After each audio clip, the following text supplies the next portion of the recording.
करायचं स्मरण. जय जय रघुवीर समर्थ. श्री समर्थ कृपेने एक सुंदर असा बोध, एक सुंदर असं श्रवण आपल्याला प्राप्त झालेलं आहे. या श्रवणाच्या माध्यमातून उत्तमाचं सामर्थ्यसुद्धा समर्थांनी प्राप्त करून दिलेलं आहे. बघा प्रत्यक्षपणे भाग कसा दिलेला आहे, नक्कीच श्रवण करूया. समर्थ म्हणाले, आयुष्यात आपण जर पाहायला गेलो तर आपल्या या देहातील अहंकार बाजूला कसा करायचा. आपल्यामध्ये अहंकार येत असतो, अभिमान येत असतो. आयुष्यात सर्व काही तुमच्याकडेच येणार आहेत, परंतु उत्तम प्रकारे जर कार्य केलं तर कार्याचं फळ हे नक्कीच निश्चितपणे उत्तम प्रकारे मिळाल्याशिवाय राहणार नाही. परंतु अहंकार म्हणून जर जगलात तर ज्याप्रमाणे मना सांग पा रावणा काय झाले, अकस्मात ते राज्य सर्वे बुडाले. सर्व काही असताना सुद्धा बघा काही घेऊन गेला नाही आणि आपण सुद्धा घेऊन काही जाणार नाही आहे. परंतु अहंकाराने ज्याप्रमाणे आपण जगत आहोत तो अहंकार आपल्याला शेवटी नादल्याशिवाय राहणार नाही. म्हणून आयुष्यामध्ये समोर आलेली आव्हाने ही जरूर आपण स्वीकारली पाहिजेत. कधी घाबरायचं नाही आहे. आव्हान दिलेली आहेत, कोणीतरी पैज लावलेली आहेत. शर्यत बघा, प्रत्यक्षपणे एखाद्या स्पर्धेमध्ये शर्यतीमध्ये आपण सुद्धा सहभागी झालेलो आहोत. मग स्पर्धा जिंकायची आहे यासाठी आपण मैदानामध्ये उतरलेलो आहोत. परंतु आपल्यापेक्षा जास्त वेगाने धावणारे, आपल्यापेक्षा चांगले खेळणारे यांना पाहूनच जर आपण अर्धवटच निघून गेलो तर जीवनात सुख आहे का? हो, नाही आहे. आपल्याला कळलं पाहिजे, जर आपण आव्हानं स्वीकारली तर त्यातून तुम्हाला एकतर विजय तरी मिळेल किंवा आपण हारल्याचं दुःख न होता त्यातून आपल्याला प्रत्यक्षपणे अनुभव पाहायला मिळेल. आपण हारणार आहोत याचं दुःख होतं म्हणून आपण तिथे जात नाही. ज्यावेळी आपण जे कार्य करणार आहोत त्याचा अनुभव तरी आपल्याला पाहायला मिळेल. आयुष्य एकदाच आहे, पुन्हा पुन्हा नाही आहे.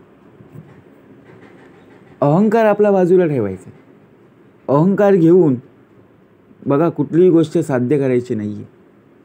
ज्याप्रमाणे आपले आई वडील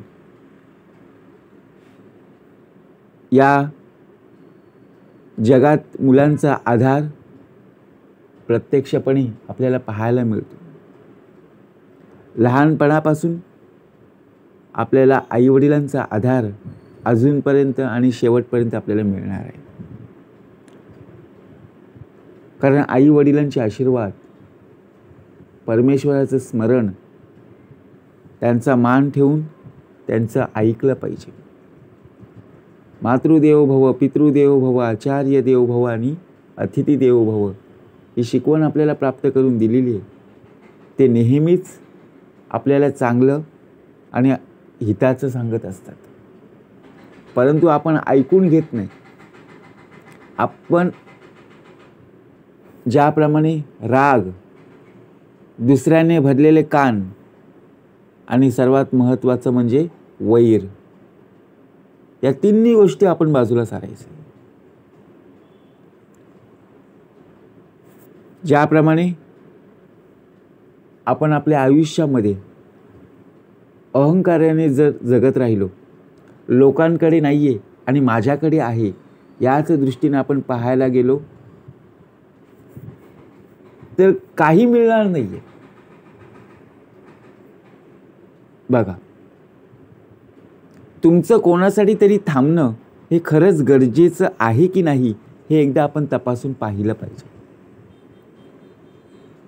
आपला देह, आपल्या या देहाला किती किंमत आहे आणि आपण कोणासाठी थांबलेलो आहोत त्यावरूनच आपली किंमत कळत असते.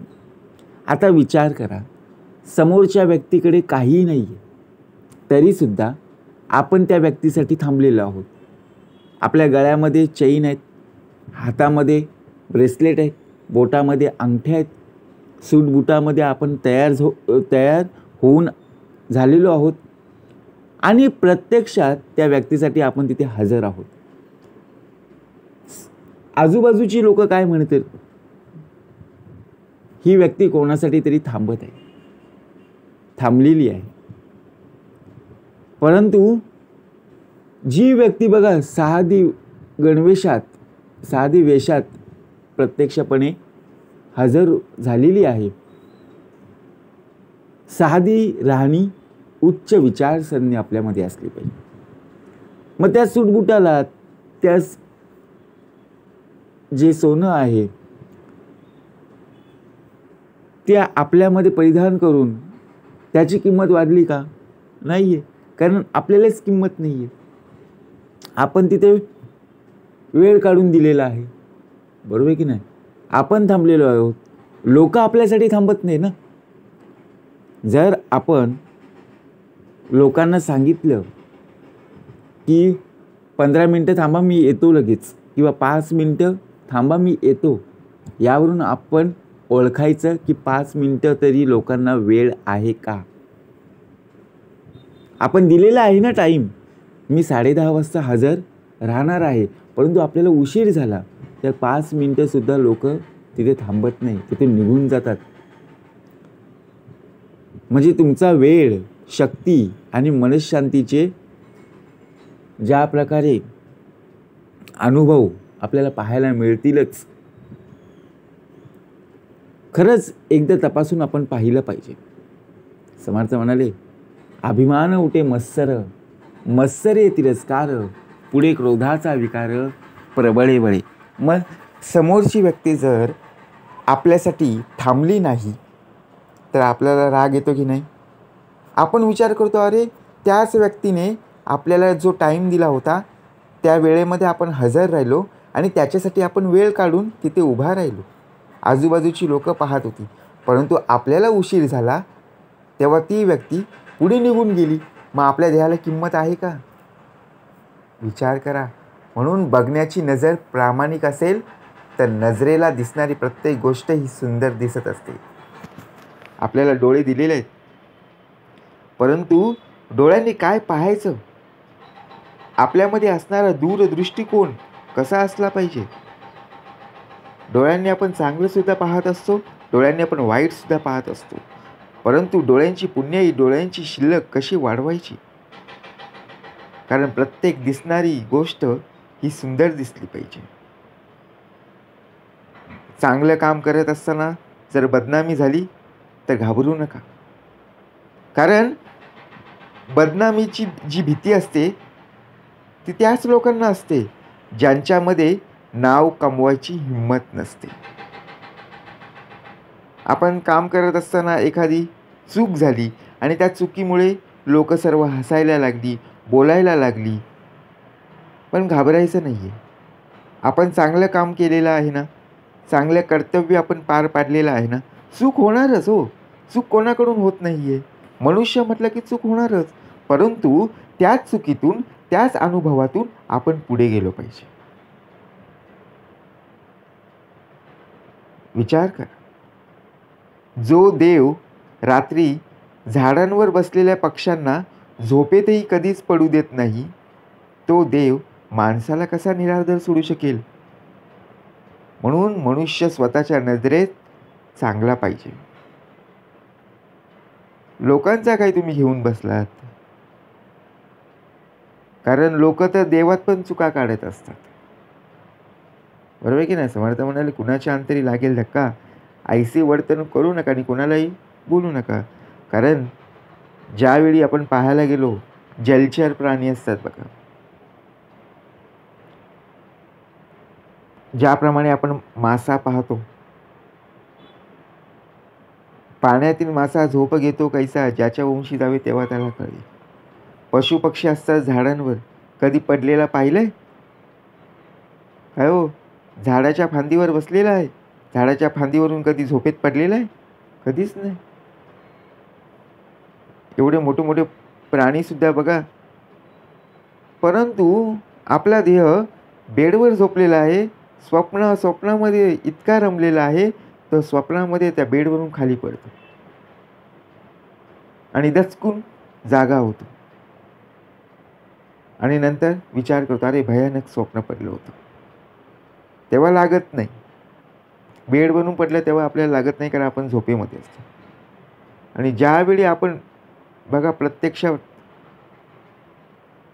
जेव्हा झोपेतून जागा झालो, तेव्हा नंतर मग आपल्या कमरेला मार बसलेला, आपल्या पायामध्ये लचक बसलेली पाहायला मिळते. म्हणजे असं का होतं? आपलं मन चंचल आहे. त्या मनाला आपल्याला स्थिरावर आणायचं आहे. जसं मन जाईल ना, त्याप्रमाणे आपलं ध्येय बदलते की नाही बघा. म्हणून यश म्हणजे काय असतं, तर ते तुमच्या कष्टाचं फळ असतं. कष्ट करायला मागत नाही, मग फळ कसं प्राप्त होईल? अहो, प्रत्यक्षात जर पाहायला गेलो ना, यश म्हणजे वैभव, आणि यश म्हणजे धन्यता, आणि यश म्हणजे मान्यता. थोडक्यात म्हणजे यश म्हणजे काय? साध्य करायचं ठरवून ते करून दाखवणं. आपल्याला माहीत आहे, आपण जर अभ्यास केला तर आपल्याला चांगले मार्क मिळू शकतात. परंतु जर आपण अभ्यासच केला नाही तर चांगले मार्क मिळतील का? नाही आहे. ते साध्य करून दाखवायला हवं. परंतु आपली तयारी जर नसेल, आपण फक्त अहंकार घेऊन जगत राहिलो असेल, तर शेवटी काही नाही हो. कधी कोणावर जबरदस्ती करू नका. त्याने तुमच्यासाठी वेळ काढावा, परंतु जर त्या व्यक्तीला खरंच तुमची काळजी असेल तर तो स्वतःहून तुमच्यासाठी वेळ काढेल ना. आपण अभिमान घेऊन कधी जगायचं नाही. आपल्याकडे काही असो किंवा नसो, परंतु ज्याप्रमाणे आपल्याला जो नरदेह प्राप्त करून दिलेला आहे ना, त्या नरदेहाची किंमत आपल्याला शेवटपर्यंत टिकून ठेवायची. अहंकार कशामध्ये आहे हो? अहंकारामध्ये जर आपला देह अडकला ना, तर शेवटी समर्थ म्हणाले, जमानावे शून्याकार. अहंकार वृत्तीने कधीच जगायचं नाही. आपल्याकडे भले कितीही संपत्ती असू दे, किंवा आपल्याकडे काही जरी नसलं तरी आपल्या या देहाला कार्य करण्याची क्षमता असली पाहिजे. बरोबर की नाही? आपल्यामध्ये जर वडिलोपार्जित जर संपत्ती असेल आणि त्या जीवावर आपण संपूर्णपणे जगत आहोत, तर शेवटी अभिमान घेऊन जगणं फायद्याचं नाही आहे. अहंकार जन्माला येऊन बघा, प्रत्यक्षात अहंकार वृत्तीमध्ये जन्माला येऊन आपलं काहीच साध्य होणार नाही आहे. आपण स्वहिताने, स्वकष्टाने जेव्हा आपण प्रत्यक्षात जर पाहायला गेलो, मेहनत केली, तर त्याचं फळ आपल्याला निश्चित मिळणार आहे.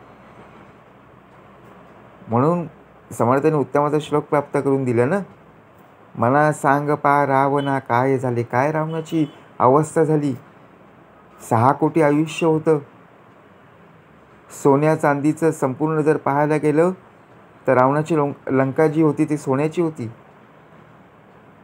आपल्याकडे 5 तोला 10 तोला असतो, 50 तोला बघा, तिथं पूर्णपणे लंका सोन्याची होती. पण काय घेऊन गेला हो? बरोबर आहे की नाही? म्हणून समर्थ म्हणाले, ज्याप्रमाणे आपल्याला जो नरदेह प्राप्त झालेला आहे ना, त्याची खरी किंमत आहे. आणि तोच नरदेह ज्याप्रमाणे आपल्या आयुष्यात समर्थांनी ठेविले अनंत तैसेची राहावे, चित्ती असू द्यावे समाधान, या वृत्तीवर जो जगत आहे तोच खरा प्रत्यक्षात जर पाहायला गेलो तर सामर्थ्यवान मनुष्य. जय जय रघुवीर समर्थ.